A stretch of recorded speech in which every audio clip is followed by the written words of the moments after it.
എല്ലാവർക്കും നമസ്കാരം. ഇന്ന് നമ്മൾ ഡിസ്കസ് ചെയ്യാൻ പോകുന്നത് ബ്രേക്ക്ഫാസ്റ്റ് അഥവാ പ്രഭാത ഭക്ഷണത്തെക്കുറിച്ചാണ്. നമുക്കറിയാം, നീണ്ടൊരു ഉറക്കത്തിന് ശേഷം നമ്മൾ ആദ്യം കഴിക്കുന്നതാണ് ബ്രേക്ക്ഫാസ്റ്റ്.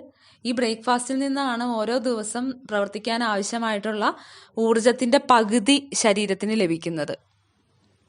ഇത് ഒഴിവാക്കുന്നതിലൂടെ നമ്മുടെ ഉന്മേഷം മാത്രമല്ല കുറയുന്നത്, ഓരോ ദിവസത്തെ മാനസികാവസ്ഥയെയും അത് പ്രതികൂലമായിട്ട് ബാധിക്കും. അതുകൊണ്ട് തന്നെ ബ്രേക്ക്ഫാസ്റ്റ് കഴിക്കേണ്ടത് വളരെ വളരെ അത്യാവശ്യമായിട്ടുള്ളൊരു കാര്യമാണ്.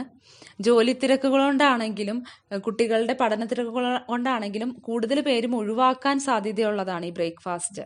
എന്നാൽ ബ്രേക്ക്ഫാസ്റ്റ് ശരിയായ രീതിയിൽ പോഷകസമ്പുഷ്ടമായി കഴിക്കുന്ന ഒരാൾക്ക് ഹൃദ്രോഗം, രക്തസമ്മർദ്ദം, പ്രമേഹമൊക്കെ വരാനുള്ള സാധ്യത വളരെ വളരെ കുറവാണ്. അതുകൊണ്ട് തന്നെ ബ്രേക്ക്ഫാസ്റ്റ് നല്ല രീതിയിൽ കഴിക്കേണ്ടത് ഏറ്റവും അത്യാവശ്യമായിട്ടുള്ള ഒരു കാര്യമാണ്. പ്രഭാതത്തിന് മുൻപേ എഴുന്നേൽക്കുന്ന ഒരാളല്ല എങ്കിൽ കൂടിയും ശരിയായ രീതിയിൽ പ്രഭാത ഭക്ഷണം കഴിക്കുന്നത് നമ്മുടെ ശരീരത്തിലെ രക്തത്തിൻ്റെ പഞ്ചസാരയുടെ അളവ് സന്തുലനം ചെയ്യുന്നതിനും അതുവഴി ക്ഷീണവും പിരിമുറുക്കവും കുറയ്ക്കുന്നതിനും സഹായിക്കുമെന്നാണ് പഠനങ്ങൾ പറയുന്നത്.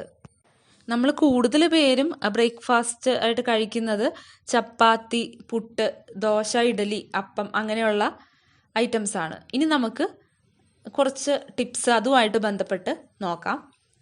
ആദ്യമായിട്ട് ചപ്പാത്തി ചെറു ചൂടുവെള്ളത്തിൽ കുഴയ്ക്കുകയാണെങ്കിൽ അത് കൂടുതൽ നല്ലതാണ്. അതുപോലെ ചപ്പാത്തിയുടെ മാവ് കുഴച്ച് കഴിഞ്ഞിട്ട് അരമണിക്കൂർ വെച്ചതിന് ശേഷം അത് ഉണ്ടാക്കുകയാണെങ്കിൽ കൂടുതൽ സോഫ്റ്റ് ആവാനും അതിൻ്റെ രുചി കൂടാനും അത് സഹായിക്കും.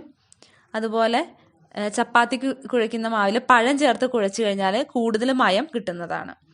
അടുത്തത് പുട്ടിന് മയം ലഭിക്കാനായിട്ട് പുട്ടുപൊടി നനയ്ക്കുമ്പോൾ നെയ്യ് ചേർത്ത് കുഴയ്ക്കാവുന്നതാണ്. അതുപോലെ തേങ്ങാപ്പാലിൽ പുട്ടുപൊടി നനച്ചാൽ രുചി കൂടുതൽ കിട്ടുന്നതാണ്.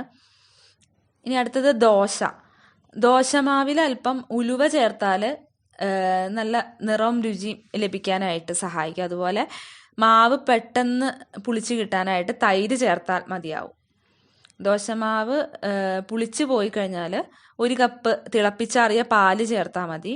അത് പുളി കുറഞ്ഞു കിട്ടാനായിട്ട് സഹായിക്കും. അതുപോലെ ഇഡലിയുടെ മാവ് അരയ്ക്കുമ്പോൾ ഉഴുന്നും അരിയും സെപ്പറേറ്റ് അരയ്ക്കുക. സെപ്പറേറ്റ് അരച്ചതിന് ശേഷം മാത്രം അത് യോജിപ്പിച്ചാൽ മതിയായിരിക്കും. അതായിരിക്കും കൂടുതൽ നല്ലത്.